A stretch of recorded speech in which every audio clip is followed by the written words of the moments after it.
Muy buenos días. Hoy vamos a compartir el tema del aprendizaje basado en proyectos aplicando neurociencia.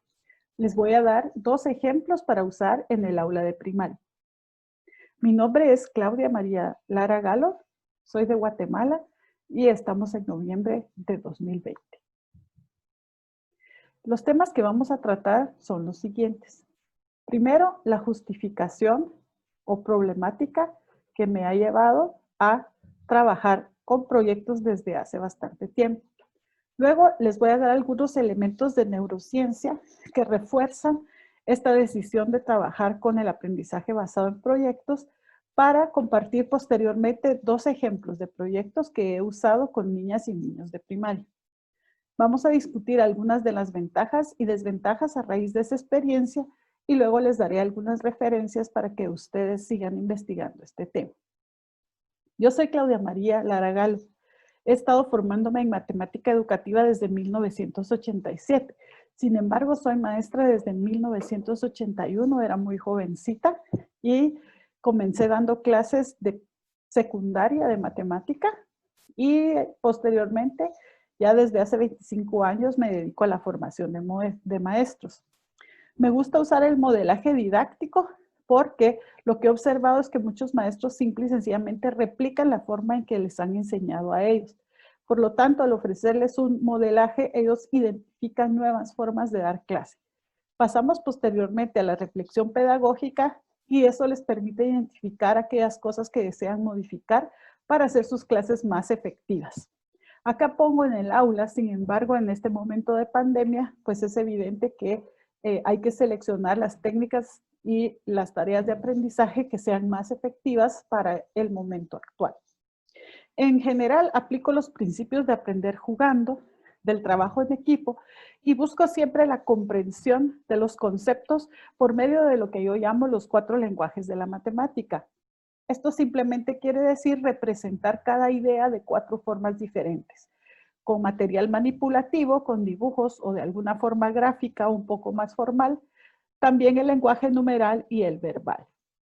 Creo que los errores son valiosos y son la fuente de la que se obtienen los nuevos aprendizajes y también el desarrollo del pensamiento crítico.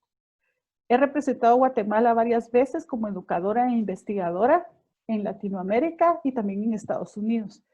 En el caso de la investigación, lo que trabajo es la investigación-acción en el aula.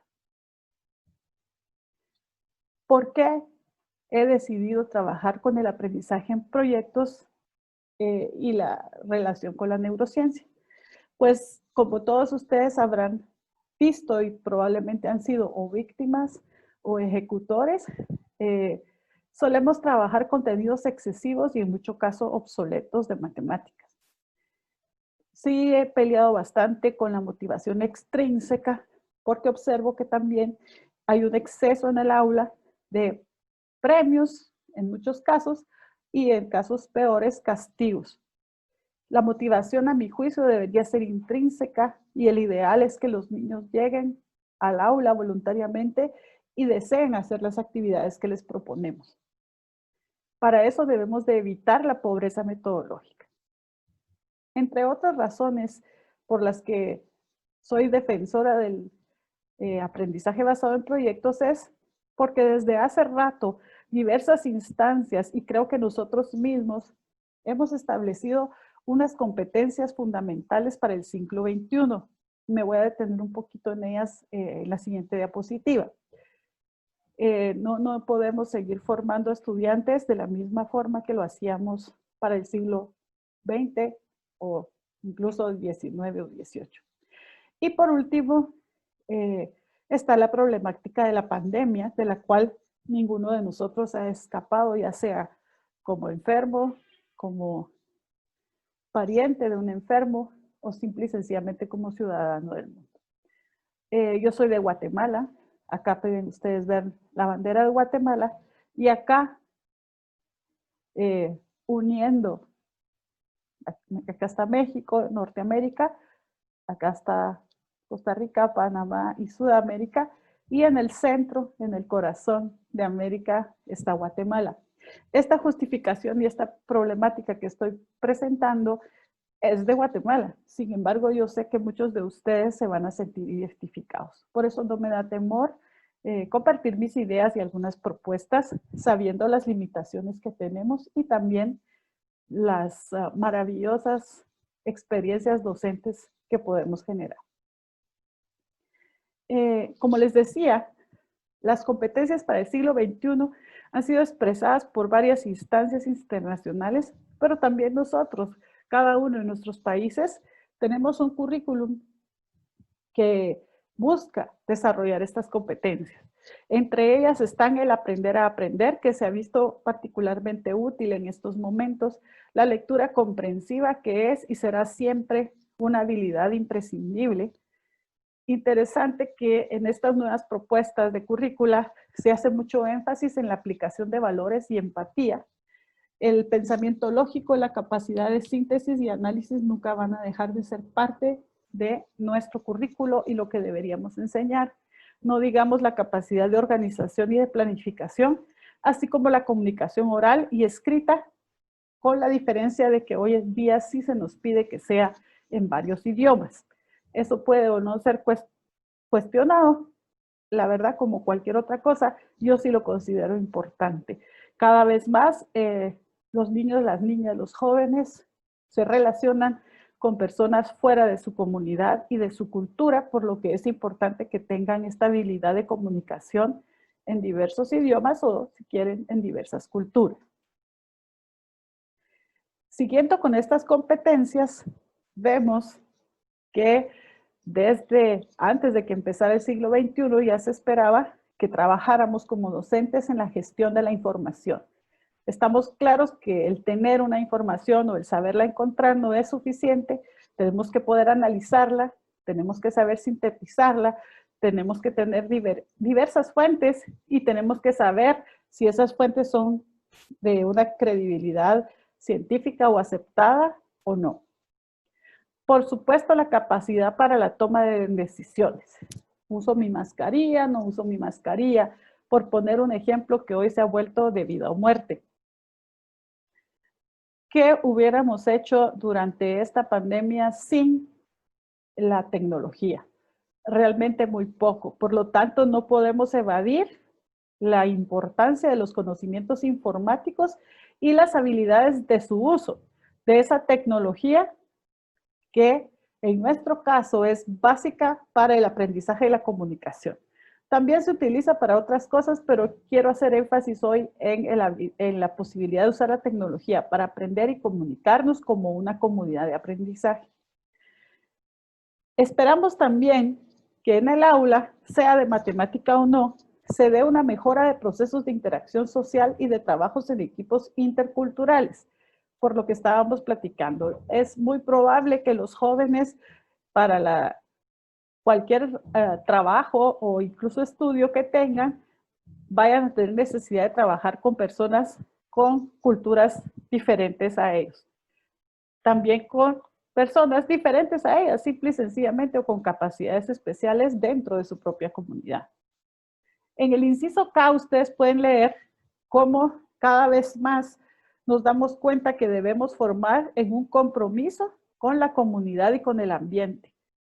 De nuevo, esta pandemia nos ha venido a recordar que las acciones de unos inciden en lo que pasa en la vida de otros. En el inciso L pueden ustedes leer la capacidad de construir conocimientos de forma cooperativa. Vuelvo a usar el ejemplo de la pandemia porque es lo que tenemos más cercano, pero hay muchos otros que ustedes pueden notar en donde se ve la importancia de que los conocimientos no sean construidos de una forma aislada, sino que deben hacerse de forma unida, comunicándonos, compartiendo la información para que realmente avance más rápido este conocimiento. Y por último, y tal vez más relacionado que nunca con el área de matemática, la resolución de problemas, pero en equipos de personas heterogéneas. En esta realidad que estamos viviendo ahora, yo he notado cómo en las familias, niños y niñas de edades diferentes han tenido que trabajar para apoyarse y lograr avanzar en los pocos aprendizajes y en algunas habilidades que los ministerios de educación han propuesto.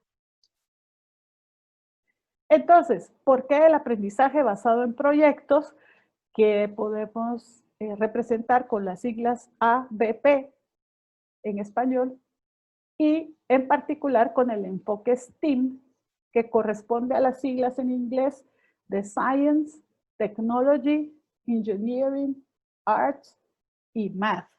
O sea, ciencias, tecnología, ingeniería, arte y matemática.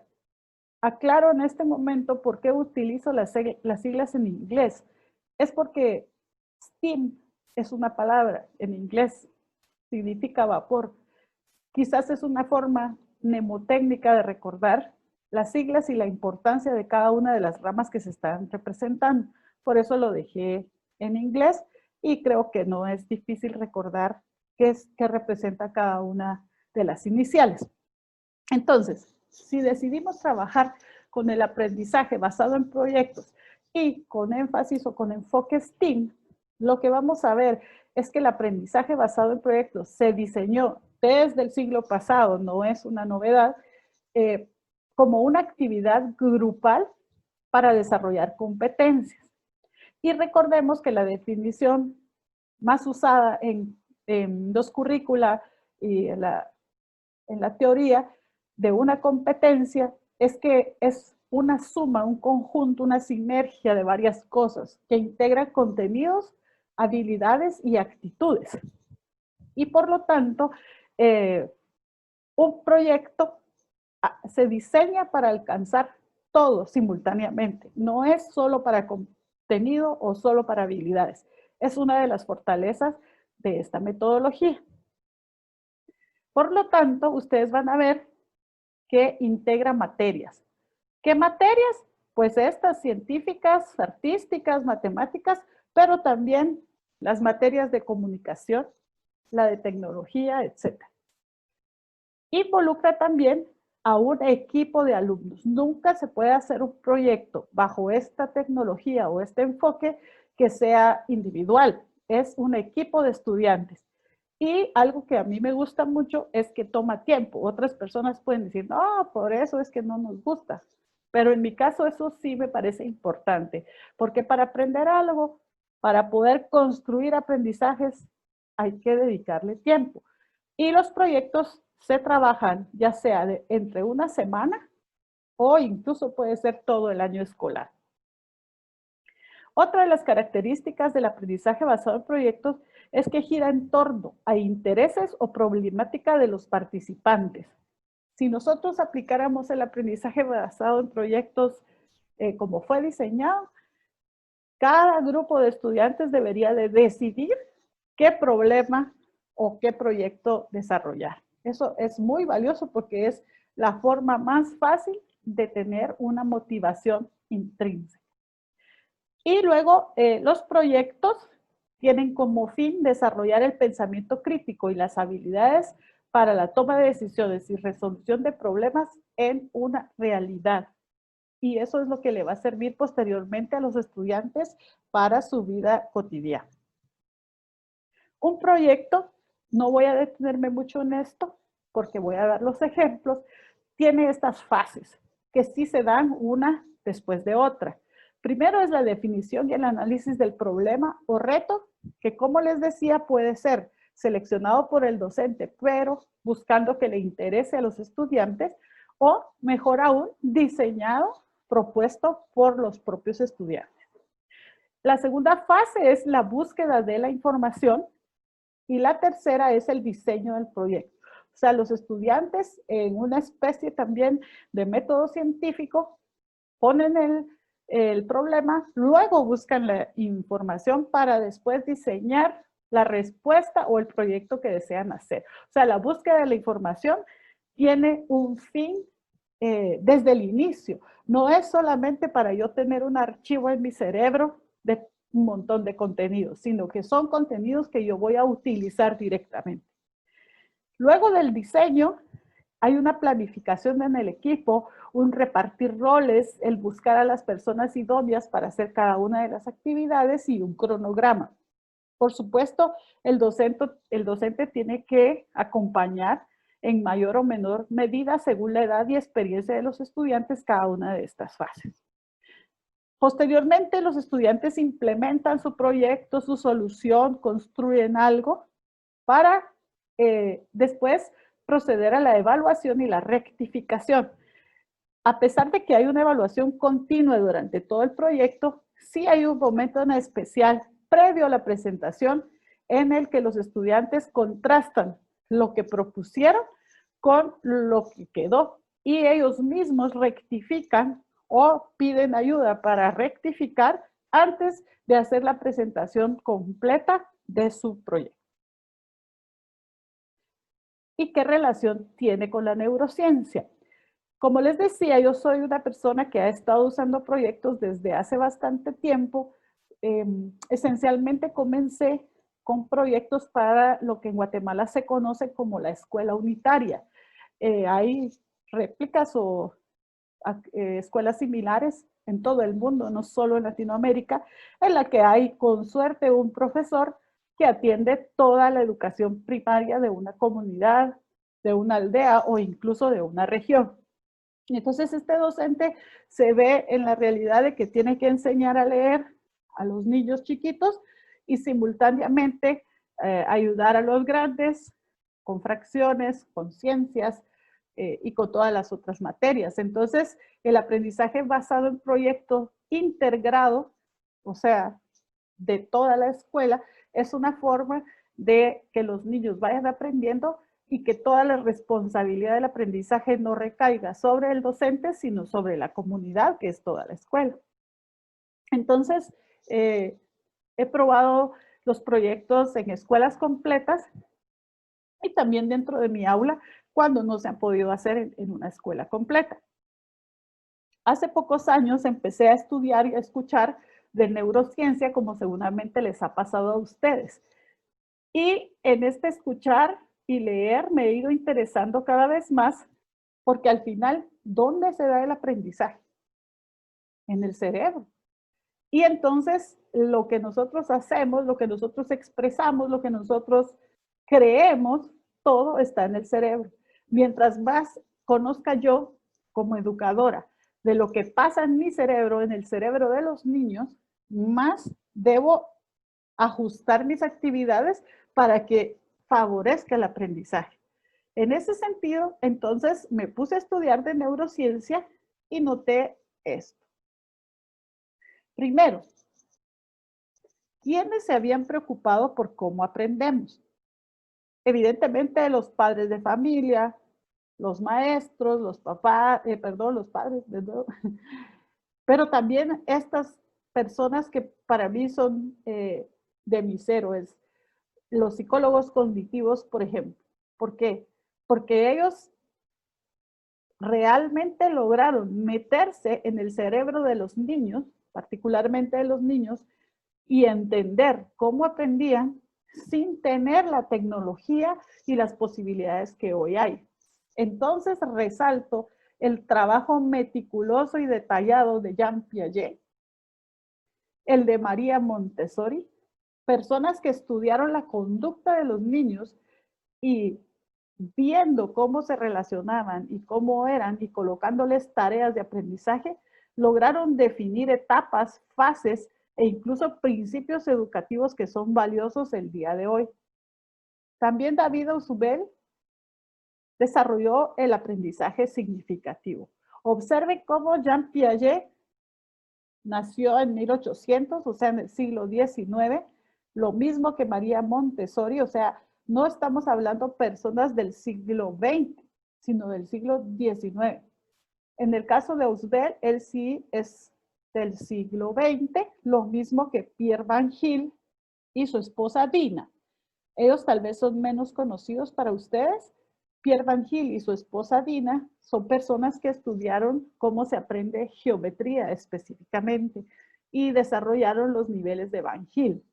Todos estos personajes que están acá representados y muchísimos otros más que hoy no voy a mencionar, son admirables en el sentido en que quisieron ir más allá de lo que se observaba y tratar de ver cómo realmente es el desarrollo cognitivo de un niño o de una niña.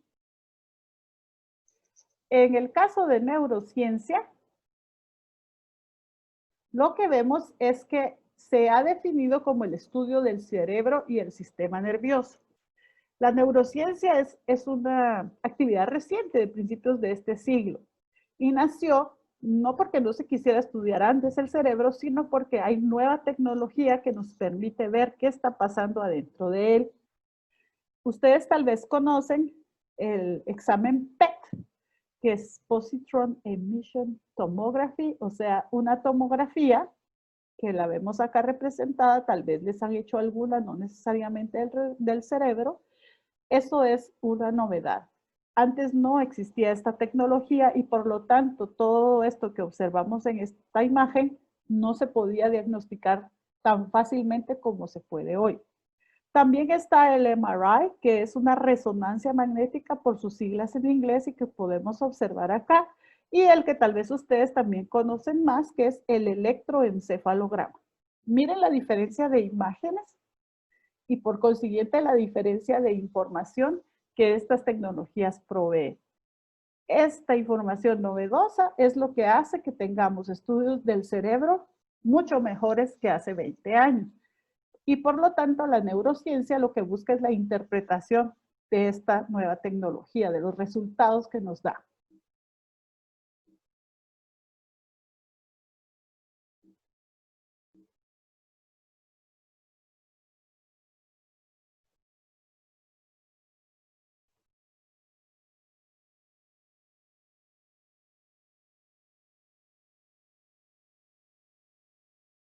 La neurociencia se puede relacionar entonces con la educación y eso da lugar a una disciplina que es realmente relativamente nueva, que es la neuroeducación. ¿Qué es la neuroeducación? Pues es justamente el estudiar qué pasa en el cerebro, en las neuronas y en todo el sistema nervioso cuando una persona piensa o actúa. En el caso de la educación, están estudiando los neuroeducadores o los neurocientíficos cuál es la interacción que hay entre las emociones, los pensamientos y el aprendizaje. Es muy bonito porque hemos tendido a separar este tipo de elementos. O sea, muchas personas pensaban, o así nos formaron, diciendo que el aprendizaje era parte de las emociones. Y cada vez más se ve que esto no es así y que mientras más interacción haya entre ellos, evidentemente una interacción positiva, entonces mejor va a ser el aprendizaje. En resultados de neuroeducación, yo quise resumirlo en 10 hallazgos. Cada vez que comparto esta información con otras personas, me doy cuenta que mis 10 hallazgos se han estado multiplicando, a veces en meses. No es ni siquiera necesario que pase un año para que tengamos los 10 hallazgos convertidos en 20 o 30. Pero por facilidad de ustedes, pues lo dejé en 10, un poquito gordito cada hallazgo, pero aquí están, ¿verdad? No me voy a detener tampoco mucho en ellos, sino que los voy a exhortar para que ustedes busquen cómo volverse cada vez más expertos en este tema. Yo no soy una experta, solo he encontrado que la neurociencia y estos hallazgos favorecen la aplicación del aprendizaje basado en proyectos. Ahorita vamos a ver por qué. Lo primero que empezó a divulgarse de la neurociencia y de la neuroeducación es que el aprendizaje comienza con la emoción positiva y que se debe creer que se puede. Este resultado, como les digo, ustedes pueden decir, no, pues es que María Montessori encontró eso, ¿sí? O mi abuelita, o sea, se dio cuenta que era más bonito el aprendizaje de las formas geométricas jugando que lastimándome con una regla o castigándome. Entonces, es una ratificación de algo que quizás ustedes también ya habían experimentado. El aprendizaje comienza con pensar que yo puedo y con una emoción positiva, de alegría, de curiosidad. Segundo, el cerebro pasa de lo concreto a lo abstracto usando todos los sentidos. Y esto es algo que también ya nos decía Piaget y que muchas tecnologías que hoy son famosas como la metodología Singapur o el método ADN, insisten. Y sí, tienen razón. O sea, yo necesito manipular objetos antes de poder abstraerlos en mi cerebro. Pero no es ni siquiera solo manipular el objeto. Yo tengo que aprender, porque así está diseñado mi cerebro, utilizando todos mis sentidos. Y los sentidos no son los 5 que también nos enseñaban en la escuela, sino que hay más sentidos. Los invito a estudiar esto porque van a descubrir cosas maravillosas que se pueden hacer con los estudiantes para que ellos utilicen todos sus sentidos y por consiguiente todo su cerebro se vea estimulado para el aprendizaje. ¿Cuál es entonces el reto del docente, entre otras cosas? Que ese cerebro genere atención, o sea, deseo de aprender algo y curiosidad. Si el cerebro no se enfoca, entonces no va a haber aprendizaje. O sea, el multitasking no existe. Hay que generar atención y ese es un reto valioso. El número 4 dice, es valioso representar visualmente y debatir las ideas. Hay que trabajar en equipo, hay que cuestionar, hay que expresar en las propias palabras, en los propios dibujos, todas las ideas que yo estoy tratando de aprender. Es valioso y muy importante relacionar los aprendizajes. De hecho, hace poco estaba leyendo un libro de Héctor Ruiz Martín que les dejo en la bibliografía y él explica que solamente se aprende lo que se relaciona con algo más. No se pueden aprender cosas aisladas. Y por consiguiente, mientras más relacionemos ideas, más vamos a poder aprender de esa misma habilidad o tema. Por eso es que ustedes han escuchado esto de que hay que activar los saberes previos, ¿sí? Esos se activan solos, pero si lo hacemos intencionalmente es mejor porque eso nos permite hacer conexiones con nuevos conocimientos. En la número 6, también ya lo sabíamos, pero a veces el saber la teoría no es automática forma de que eso suceda en el aula. Eso es difícil, por eso les voy a dar los ejemplos. El número 6 dice, el niño aprende haciendo algo placentero, básicamente jugando, colaborando, dialogando. Son cosas que los niños hacen naturalmente y les gusta hacer. Entonces usemos eso para su aprendizaje. La número 7 nos dice, sí hay que repetir para aprender. No estoy hablando de memorizar. Los neurocientíficos tienen otra definición distinta a la que tenemos los educadores de memoria. Pero no importa.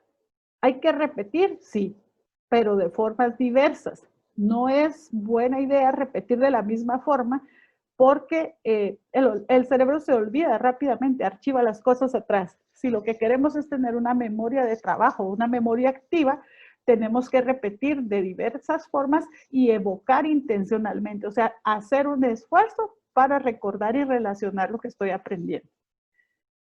La número 8 me encanta. Yo siempre he sido una defensora de aumentar el vocabulario. ¿Por qué? Porque cada idea es una palabra y cada palabra es una idea. Si nosotros tenemos más palabras, tenemos más ideas. Y por eso también es importante conocer más idiomas, porque algunas palabras en algunos idiomas representan ideas distintas a las de nuestra cultura. Por eso, usar nuestras propias palabras, usar diferentes idiomas y dialogar es una forma de aprender. La número 9 nos dice, y también es crucial, el alumno tiene que autorregularse, tiene que aprender a enfocarse, a decidir, a esforzarse y a no tener miedo al error. Y eso es algo que es personal. Nosotros tenemos que apoyar a los niños para que lo logren. Y lo tienen que lograr, porque si no, nunca jamás van a poder ser buenos estudiantes, buenas personas que aprenden por sí mismos. El número 10 es algo que también hemos experimentado en la vida y recuerdo que fue la conclusión del primer curso de neuroeducación al que asistí. La profesora, la doctora neurocientífica dijo, ¿cuál creen ustedes que es el aprendizaje más complejo para el cerebro? Y claro, los matemáticos dijimos, es la matemática. Pero no, los psicólogos dijeron, son las emociones, pero no, o manejarlas. No, no es la matemática ni manejar las emociones. Al cerebro lo que más le cuesta aprender es cómo manejar las relaciones humanas. Cómo relacionarme con otros, con mis iguales. Y a la vez, este es el aprendizaje más valioso. O sea, si yo me relaciono bien, de eso se derivan muchas cosas buenas para mí, comenzando por la felicidad. Entonces, cuando yo quiero como docente o como madre de familia establecer un objeto de aprendizaje, una tarea de aprendizaje o como ustedes le quieran llamar, es importante que yo aplique estos 10 hallazgos porque eso va a hacer que sea más fácil, mejor y más agradable el aprendizaje de las niñas y de los niños. Entonces, comparemos aquí en esta tabla las fases del proyecto de la que yo les hablaba y cómo los elementos o los hallazgos que yo posteriormente encontré de neurociencia apoyan esta idea de los proyectos. Por ejemplo, si lo que queremos es generar emociones positivas, el hecho de plantear preguntas que los alumnos les llamen la atención es una forma automática de enfocar su cerebro y de lograr la motivación intrínseca. Si lo que yo deseo es favorecer las relaciones humanas y debatir porque eso es algo que mi cerebro debe aprender para ser más plena como persona, pues el formar equipos heterogéneos en un proyecto y ayudarles. Entonces, miren ahí, hagan su grupo y miren qué hacen. No, es ayudarles a trabajar en ese equipo, pues es algo que va a ser valioso. Si yo lo que deseo es enfocar el cerebro y no dispersarlo en ese multitasking, es una buena idea y es una práctica del aprendizaje basado en proyectos, es compartirles cómo se les va a evaluar desde el principio y mantener claras las metas durante todo el proceso para que ellos logren una autoevaluación. Si yo sé qué esperan de mí, entonces yo voy a poder lograrlo más fácilmente que si estoy dando palos de ciego sin saber qué es lo que tengo que hacer. Si lo que deseo es ampliar mi vocabulario, generar curiosidad, creatividad, otra vez debatir y relacionar los aprendizajes, la fase del proyecto de explorar e investigar puede servirme para lograr esas metas. Y de nuevo, si quiero enfocar el cerebro, evocar y recordar, y también generar más autorregulación, pues la fase de diseñar el proyecto y hacer el cronograma es una manera de desarrollar estas habilidades. En el momento en que están realizando el proyecto, los estudiantes pueden usar todos los sentidos para aprender. O sea, el proyecto puede ser muy sencillo o muy complejo, muy superficial o muy profundo, dependiendo de la calidad de actividades que nosotros propongamos y que los propios niños descubran o decidan usar. Por lo tanto, si les ofrecemos oportunidad de diálogo, de cooperación, de usar todos los sentidos, van a hacer mejor el proyecto y va a ser mejor el aprendizaje. Si lo que queremos es pasar de lo concreto a lo abstracto o representar visualmente, pues ofrecerles a ellos actividades donde lleven un registro de datos, donde seleccionen sus logros y sus dificultades, donde representen con imágenes o lleven una bitácora, es una de las formas en que ellos van a aprender mejor. Si queremos mantener un ambiente positivo y motivado, en donde los errores se celebren y no sean obstáculos terribles, pues el proyecto en sí es una forma de trabajar porque por la forma en que está hecho permite consultar dudas, compartir éxitos. Como no es una competencia entre equipos, sino que es una colaboración, entonces es mucho más fácil recibir retroalimentación sin ofensas, sino que para corregir y mejorar. Siempre sugiero en un proyecto elaborar un glosario ilustrado, por esto que les decía de que cada palabra es una idea y mientras más palabras tenga, más ideas tengo en mi cerebro. Para terminar, el proyecto se presenta a especialistas y la neurociencia siempre dice que antes de que se termine una tarea de aprendizaje hay que hacer una síntesis y evocar. O sea, ¿qué fue lo que hicimos hoy? Reflexionar sobre ello. Esta presentación a los especialistas es una forma que tiene el aprendizaje basado en proyectos de cumplir con este elemento.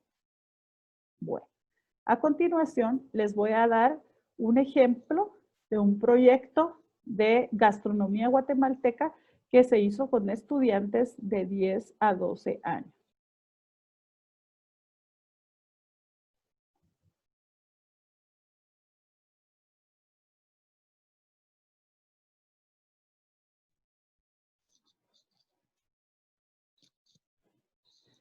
El proyecto ejemplo es de gastronomía guatemalteca. Este es un proyecto que hicimos con estudiantes de 10 a 12 años de edad. La pregunta o problema central se refiere a qué menú cocinaría para presentarle la gastronomía guatemalteca a 3 personas diferentes. Primero, a una joven turista francesa que llega de visita y estos jóvenes tienen que presentarle el menú. A una joven colombiana que no solo llega de visita, sino que además se va a quedar a vivir a Guatemala. Y por último, ¿cómo le presentarían el menú a una colega guatemalteca que no cocina muy bien, pero que quisiera replicar el menú? El tiempo que se les dio a estos niños fue de 2 semanas. Antes de planificar tanto la pregunta como el trabajo que van a hacer los estudiantes, clarificamos las competencias y contenidos. Primero nosotros mismos como maestros y luego se los compartimos a ellos. Las metas, propósitos o competencias que vamos a desarrollar y que el nombre depende de cómo ustedes planifiquen en cada lugar son los siguientes. Uno, que era muy importante, era identificar los ingredientes que son del contexto nacional. Segundo, generar identidad nacional y respeto por otras culturas, ya que estamos hablando de comida del país, pero también de que se le va a presentar a otras personas con diferentes gustos o con diferentes conocimientos o costumbres gastronómicas. Por supuesto, es muy importante que los estudiantes aprendan a cocinar en este proyecto. Queremos que ellos también aprendan a trabajar en un equipo heterogéneo, que aprendan el diálogo y lo practiquen, que puedan localizar platos específicos en la geografía del país, ya que como sucederá también en los países de ustedes, dependiendo del lugar, hay diferentes ingredientes y diferentes platos. Es también importante que aprendan a evaluar la nutrición en cada plato y que no le presenten a las personas un plato excesivamente cargado de carbohidratos o que no contenga proteínas, por ejemplo. Nos importa mucho que aprendan a expresar sus ideas todos oralmente y también por escrito. Y claro, imagínense cómo sería hacer un plato sin cotizar, estimar y realizar presupuestos y mejor aún ir a hacer sus compras. Queremos que ellos también investiguen usando la tecnología para el aprendizaje y la comunicación y que resuelvan problemas en equipo. Todos estos propósitos van a girar también alrededor de algunas áreas de contenido como estudios sociales en donde ellos van a estar estudiando algunos contenidos de ciudadanía y también de interculturalidad, la clase de cocina que sí existe, el área de matemáticas, por supuesto. Si acaso tuvieran un segundo idioma francés, pues es un buen momento para integrar esta materia. Y si no, también es posible que, como es el caso de Guatemala, hay algunos idiomas mayas, por ejemplo, y que los estudiantes deseen expresar la comida en nombres mayas. Eso es válido. Y por último, la nutrición. Entonces, teniendo esa claridad de metas y también los contenidos, vamos a pasar a pensar en el plan de evaluación. Como les decía, uno de los hallazgos de neurociencia es que el cerebro funciona mejor si sabe hacia dónde se dirige. Entonces, el compartir con los estudiantes el plan de evaluación desde el inicio permite que ellos tengan claridad acerca de lo que se espera de ellos y se enfoque. En Guatemala usamos algunas palabras, terminología que tal vez también son comunes para ustedes, como el indicadores de logro, la separación entre actividades e instrumentos de evaluación y también los tipos de evaluación. En este caso, entre los indicadores de logro, tenemos localizar en un mapa de Guatemala las regiones de donde proceden los platos, clasificar alimentos según ingredientes y nutrientes, que como vieron era una de las metas y también de los contenidos, organizar y aplicar un presupuesto, dar instrucciones orales claras de uno a otro, construir mapas mentales que puede ayudarles a organizar sus ideas antes de una presentación y cocinar el menú. O sea que paulatinamente los estudiantes van a tener que hacer evidentes estos indicadores. En cuanto a las actividades e instrumentos, pues solemos dar la actividad y también hacer explícito el instrumento. El hacerlo explícito no es solo decir que van a localizar en el mapa de Guatemala y que se va a usar una lista de cotejo, sino que hay que adjuntar la lista de cotejo para que los estudiantes tengan claridad acerca de lo que se espera de ellos. Entonces van a localizar, van a clasificar, también van a poder usar una lista de cotejo. Se les va a hacer un mini test o un mini examen para organizar el menú con un presupuesto. Van a poder explicar oralmente cómo hacer rellenitos, que es una comida muy popular en Guatemala y consiste en plátano molido, que no es banano, sino que es el plátano macho, creo que le llaman en otros lugares, molido y relleno de frijol dulce. Es muy sabroso y entonces ellos van a tener que explicar oralmente cómo se hace. Se les va a calificar con una escala de rango y por último van a elaborar un trifoliar con los menús que se proponen en el problema inicial. Esas son actividades de evaluación, no es propiamente el proyecto porque de último ellos van a presentar sus productos cocinados, etcétera, ¿verdad? Pero esto es durante el proceso de las 2 semanas. Ellos trabajarán con una autoevaluación, particularmente el trabajo en equipo, ya que es uno de los componentes más importantes de un proyecto. Por medio de una escala de rango se hará la calificación y también van a coevaluarse cuando estén presentando el menú y en este caso lo harán con una rúbrica. Ya que ellos saben cómo se les va a evaluar, tienen una alta libertad para escoger las actividades que deseen y algunas otras se les van a sugerir. Como trabajan en equipo, yo utilizo los roles que ofrece o que propone el aprendizaje cooperativo y que tienen siempre un coordinador, uno una secretaria, uno una vocera o vocero, un administrador y a veces coloco un rol extra, como en este caso el de un artista. Varío eso según la cantidad de estudiantes que hay y las necesidades que observo en cada grupo.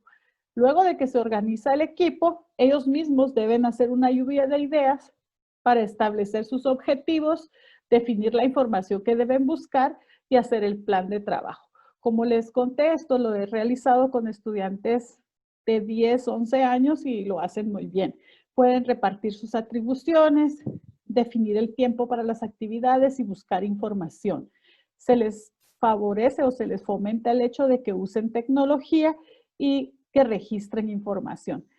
Es posible que si los alumnos hacen esto por primera vez, necesiten orientación justamente en cómo buscar y registrar información y de eso se trata, que ellos planteen lo que quieren hacer y con los maestros, porque además es un equipo de maestros interdisciplinarios, les vayan diciendo y orientando cómo lo pueden hacer. Después de haber repartido sus atribuciones, Ellos van a discutir formas de presentar los menús, definir sus materiales, para por último realizar el plan y preparar la presentación verdadera con los alimentos, ¿verdad? En todo este proceso, ellos están haciendo autoevaluación y requiriendo ayuda cuando la necesitan, y a la vez el rol de los docentes es en estos procesos dar mucha retroalimentación para ir logrando superar los problemas y tener éxito a largo plazo. Algunas de las actividades de aprendizaje que se pueden hacer podría ser un registro de tipos de platos por región. Hay lugares donde hay unas sopas muy particulares, en otros son carnes, en otros son refrescos, etcétera. Y también se puede hacer un registro de una vez de los nutrientes de cada receta o menú. Identificar ingredientes autóctonos e internacionales es muy importante, y también, como hablábamos, en los idiomas correctos, ¿verdad? Les voy a decir algunos solo para que ustedes vean la riqueza que hay en Guatemala. Por ejemplo, existe una sopa o caldo que se llama subanic y es en un idioma maya. E igualmente ustedes podrían hablar de que la visitante de París pues come crepes. En fin, es importante que los estudiantes vayan identificando algunos idiomas y algunas comidas, ¿verdad? Visitar un mercado específicamente para conocer los precios antes de elaborar el presupuesto. Una idea muy bonita que a los niños siempre les gusta es entrevistar a un chef, aplicar una encuesta a los extranjeros, quizás para evaluar sus conocimientos o sus prejuicios. Muchas personas creen que Guatemala es parte de México y que comemos comida muy picante, pero no es así. Entonces, esta encuesta puede ayudar a identificar qué es lo que las personas creen de la gastronomía o qué les gustaría. En fin, eso es cosa de los estudiantes, ¿no? Se puede hacer también una tabla de diferencias y similitudes con alimentos de otras culturas. Y por supuesto, definir un menú balanceado, hacer el presupuesto, cocinarlo y presentar con degustación, ¿verdad? ¿Se acuerdan también que habíamos pedido que hubiera un informe y que el informe tenía que ser en un trifoliar? El último paso es justamente la presentación o la divulgación, y ahí pues se les pide que sean creativos. En este caso pues hubo una especie de feria, pero se puede usar el teatro, mapas, y es muy importante invitar expertos, aquellas personas que se entrevistaron, el chef, para que conozcan qué fue lo que sucedió, y por supuesto todos los docentes que estuvieron involucrados en el proyecto.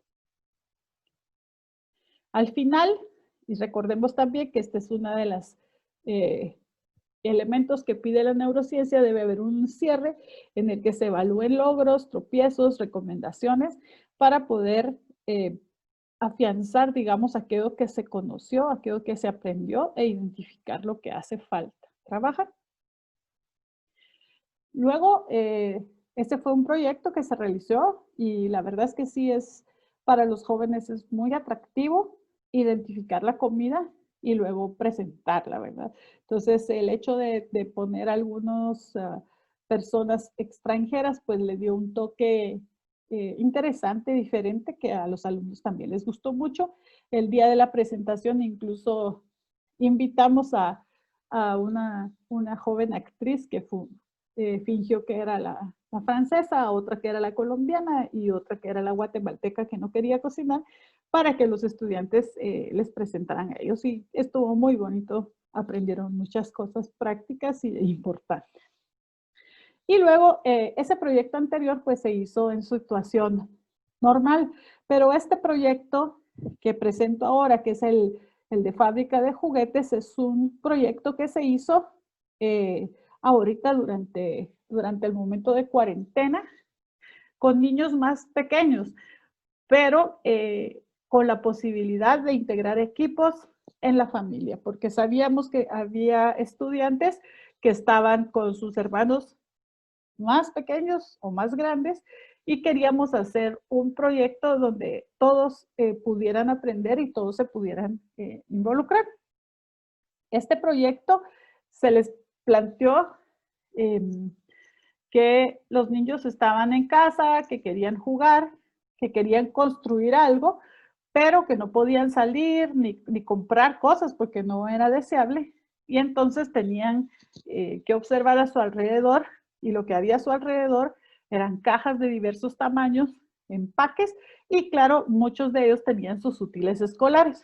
Entonces el reto consistió en construir un juego o un juguete para los niños de la familia, o sea, era específicamente para su comunidad familiar y tenían que usar el material que estaba disponible en la casa. Como es un proyecto sencillo, entonces se tardó una semana en hacerse. También porque no teníamos tanta posibilidad de comunicarnos con los niños, entonces por lo menos una semana les daba tiempo de hacer las actividades. Entre las competencias que tenían que desarrollar era el trabajar en equipo heterogéneo, incluía a todos los miembros familiares. Si había abuelitos o tías a cargo de los niños, por ejemplo, pues también estaban invitados a colaborar. Y algunos niños estudian en colegio solo de niñas o solo de niños. En este caso, pues todos, niñas y niños trabajando en equipo.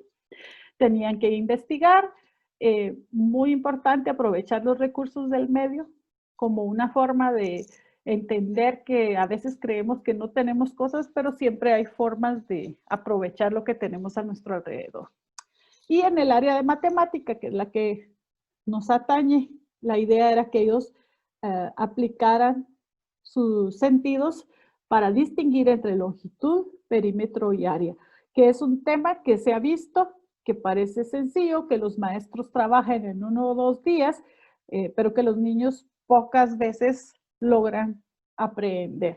Entonces, distinguir entre longitud, perímetro y área, y 2 habilidades relacionadas que son estimar y medir con regla o con una cinta métrica, además de resolver problemas. Este es un proyecto pequeño y entonces solo se integraron las maestras y las áreas de matemáticas, de comunicación y de artes plásticas.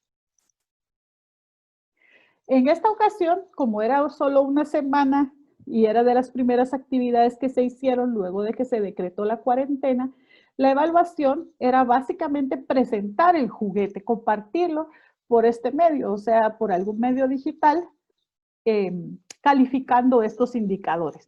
Primero, creatividad, o sea, que se viera que los niños realmente habían hecho algo diferente con el material de casa. Lo segundo, que de veras funcionara, o sea, que no fuera una cosa endeble o algo que se fuera a romper después del primer uso. Luego, que los estudiantes, todos, o sea, desde el de 8 años hasta el de 12, y también la abuelita o quien estuviera en casa, pudieran identificar las áreas y los perímetros y distinguir bien cuál era cuál. También que estimaran medidas, específicamente colocamos en centímetros, que pudieran medir usando su regla o la cinta métrica, también en centímetros, y por último que fueran capaces de calcular perímetros y áreas con exactitud. Como les digo, esta información se les da a los estudiantes desde el inicio para que sepan hacia dónde dirigir sus mayores esfuerzos. ¿Qué actividades de aprendizaje tuvimos? Pues organizaron su equipo. Si fuera una familia numerosa, pues hubieran podido hacer 2 equipos, eso no pasó, pero sí hubo equipos en los que había incluso alumnos de preescolar que están siendo un poco desatendidos, y en esta ocasión, pues incluso algunos hermanos mayores decidieron hacer sus juegos y juguetes para sus hermanitos que están ahí más aburridos que ellos. Luego, identificar los materiales disponibles, y esto siempre es interesante porque muchas cosas que a veces los adultos ven como basura, los estudiantes rápidamente identificaron como material disponible. Ya teniéndolo, entonces distribuyeron los roles, distribuyeron las actividades y decidieron qué juguete se iba a construir.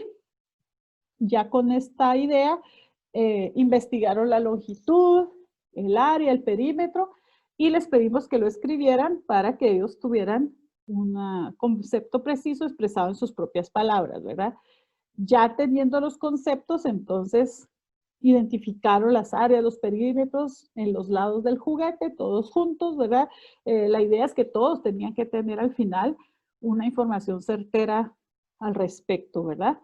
Estimaron sus medidas, midieron efectivamente, calcularon áreas y perímetros, construyeron el juguete, regresaron a evaluarlo según los criterios que se habían establecido para organizar la presentación, que en algunos casos se hizo directamente en Zoom, porque esa fue la plataforma que usamos, o bien los que no podían tener acceso tomaron fotografías o video y lo compartieron con sus profesores.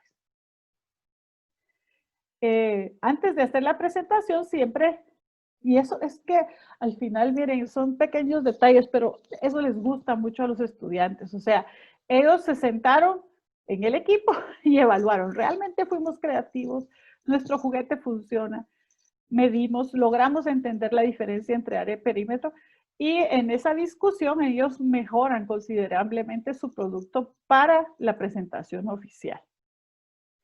Hicimos el cierre y como suele suceder, teníamos unos juegos muy sencillos que revelaban no poco interés. Yo digo muchas dificultades en este momento para realizar tareas que exigen un poquito de esfuerzo, porque hay desánimo y dificultades en cada familia que nosotros no podemos realmente conocer. Y también hay pereza de algunos, ¿verdad?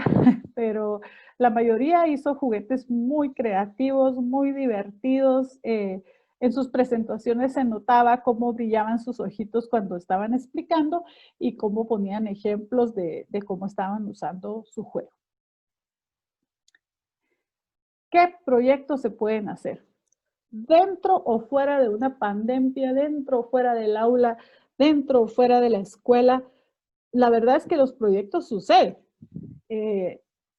pero si queremos aprendizaje basado en proyectos, no es tanto el proyecto en sí, sino la calidad de indicadores de evaluación que tengamos, la calidad de actividades que se propongan y el logro de las mismas, ¿verdad?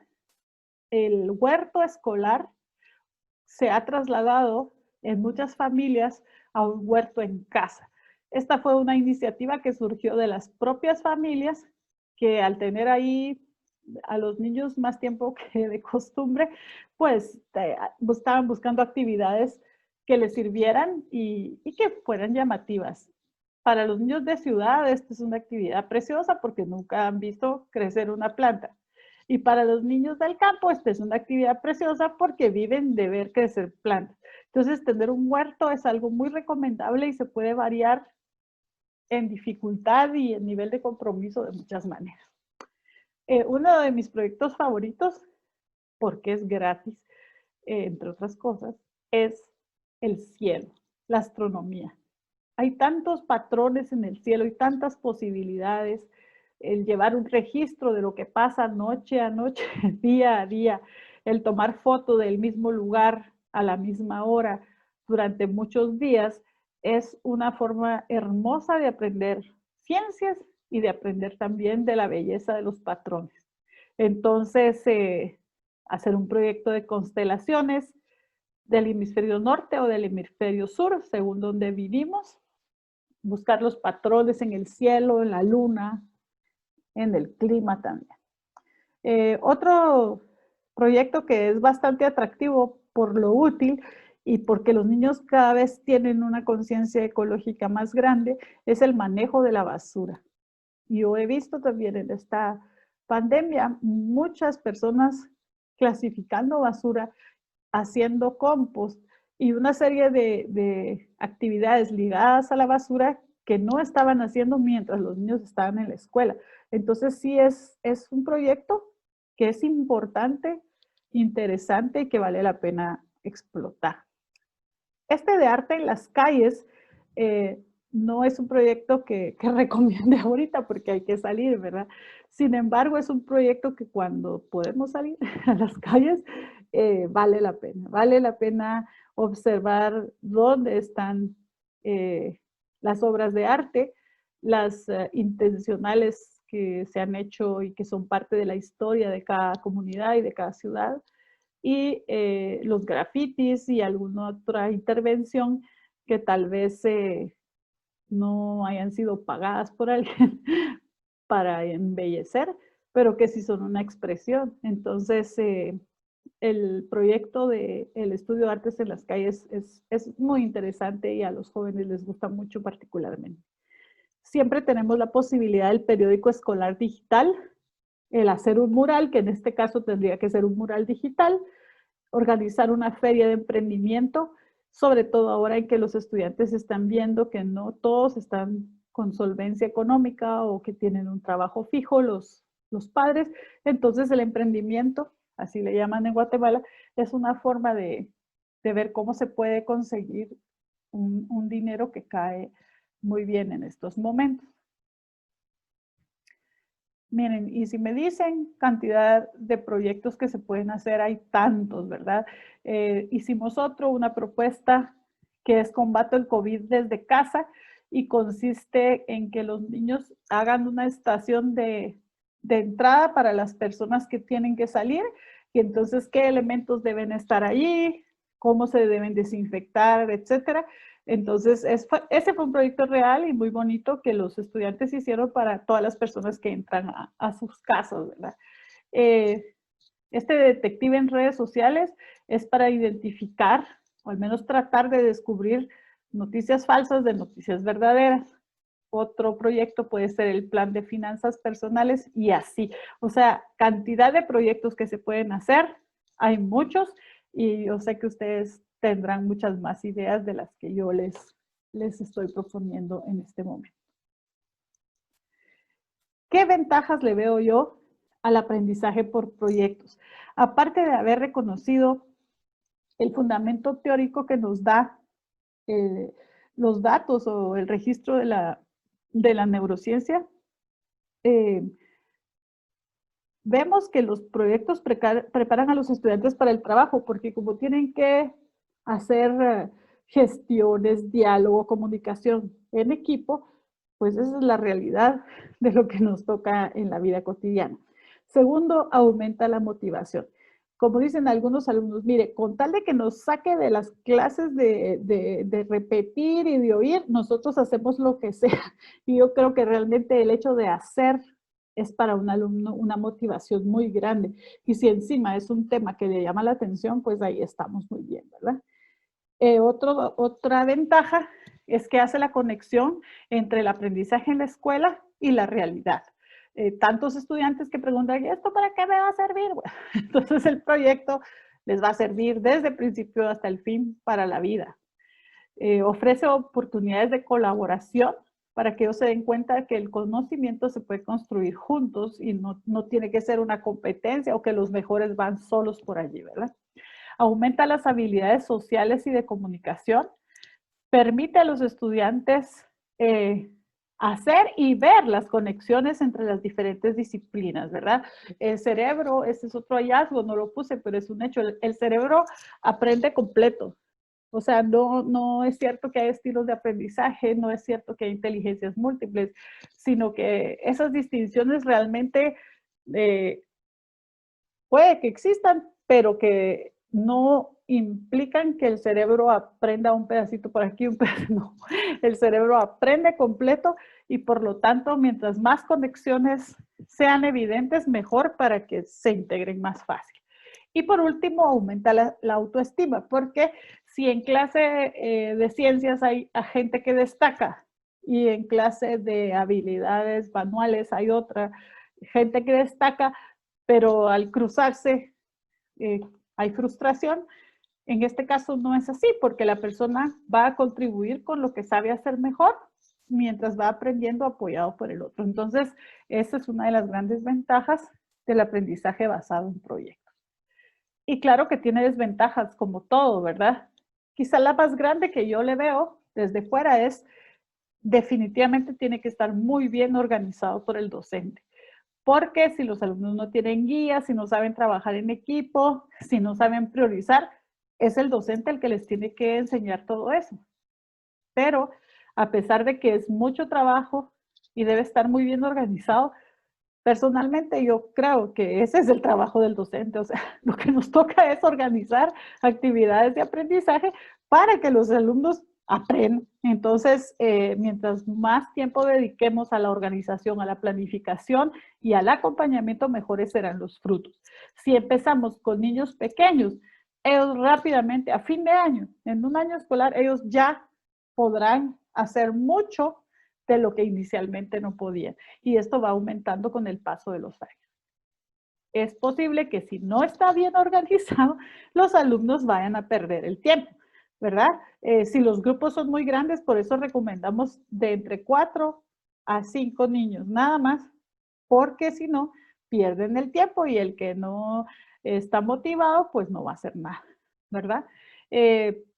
Una desventaja podría ser dejarlo todo a última hora y no ir trabajando frecuentemente, pero de nuevo eso depende de la organización del estudiante, del docente y del estudiante, porque si yo llevo un cronograma, si tengo una agenda, pues todos los días yo puedo ir viendo y retroalimentando para poder avanzar al día siguiente. Les cuesta mucho a los maestros asignar calificaciones. Sinceramente, yo creo que el sistema de calificaciones de mi país es malo. Y entonces, básicamente lo que hacen es tests de memoria y les asignan números y según ellos, los maestros, los papás también, eso representa lo que el alumno aprendió. Entonces, es muy triste porque es un número, no es un juicio, no es una orientación de cómo mejorar. Entonces, yo sé que en ese sistema rígido y numérico es difícil que un proceso de evaluación auténtico de ayudar a los alumnos como parte de su aprendizaje case bien, ¿verdad? Entonces, ese sí es un reto que a muchos maestros les cuesta porque el sistema exige una cosa y ellos en el proceso del proyecto tienen otra. Y quizás la más difícil es que para atreverse a hacerlo, para comenzar, requiere una actitud abierta y positiva por parte del docente, un entusiasmo, una pasión que luego los estudiantes van a reconocer. Pero si el docente no cree en su proyecto y no cree en el método, definitivamente esto no va a salir. Eso es entonces lo que, lo que he estado haciendo con el aprendizaje basado en proyectos. Les he explicado en qué consiste, la importancia, el valor que yo le daba antes de conocer de neurociencia y la importancia y el valor que le doy ahora, que ya conozco un poco más de neurociencia, como todos estos elementos que yo he trabajado en el aula, pues se nota que sí responden a cosas que pueden estimular el aprendizaje, tal como lo están proponiendo ahorita los científicos y los neuroeducadores. Yo, pues hay cientos de miles de verdad, de miles de resultados y de cosas que ustedes pueden leer. Para esta presentación en especial, yo utilicé un estudio de Ken Bain que se llama What the Best College Students Do, porque Ken Bain es un investigador de la Universidad de Harvard que estudió durante 30 años cuáles eran las prácticas exitosas de los maestros, de todos los maestros de la universidad. Y ahí encontró cosas maravillosas. Es un libro que también les sugiero leer, que son las mejores prácticas de los docentes. Y después de eso, entonces él se puso a investigar cuáles son las mejores prácticas de los alumnos, o sea, qué hacen los mejores alumnos. Y por decirles alguna, son curiosos, les interesan todas las materias, no solo una. Y esto es algo que se puede aplicar en el aprendizaje basado en proyectos. Luego, Joe Bowler escribió Mathematical Mindsets, Unleashing Students' Potential. Estos dos libros están en español en alguna parte.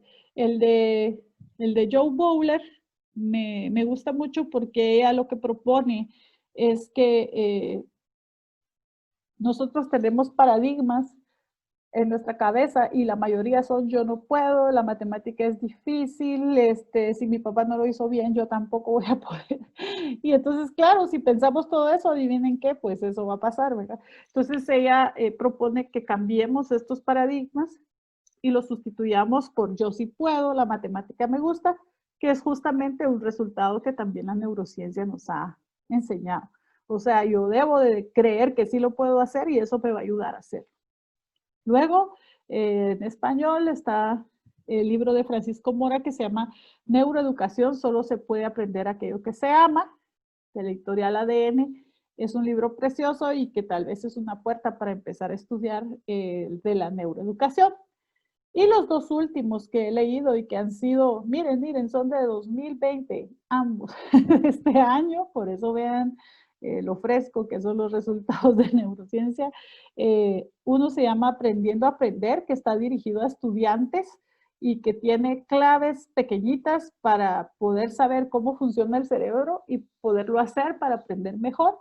Y el que está dirigido a educadores y a investigadores, muchísimo más formal, que se llama Cómo aprendemos, una aproximación científica al aprendizaje y la enseñanza.